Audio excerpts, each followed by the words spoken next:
Hello and welcome back to Math 130 Trigonometry.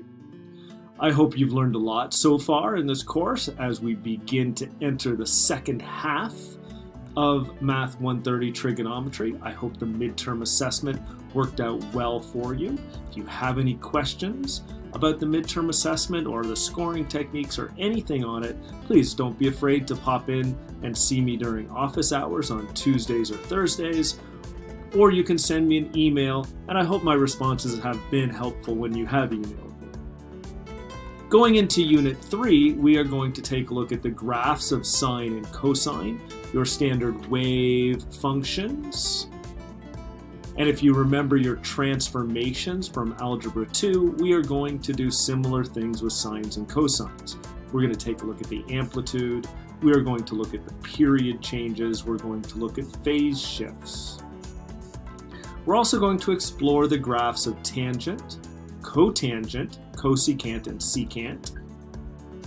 We're also going to take a look at the inverse trig functions, your arcsine, arccosine, and arctangent functions. We're going to explore some of the intricacies and restrictions on using the inverse trig functions.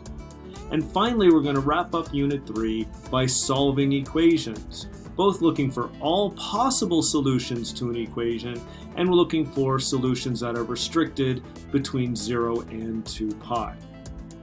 Again, all our activities are going to be done on Desmos.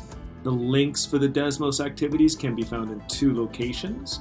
We can find the links on the module page, and we can find the links on the assignment page on Canvas. Assignment number 3 will be due at the end of the unit, and remember, do your work on a separate piece of paper. When it comes to graphing, please use graph paper, please label your axes. Try to be as accurate as you can. Make sure you scan your work and upload it to Canvas when you're finished. And remember, Tuesdays and Thursdays, Tuesdays at lunch, Thursdays in the evening, I will be having Zoom office hours. And you can always reach out to me via email, ask me questions via email, and I will do my best to get back to you within 24 hours with a reasonable answer.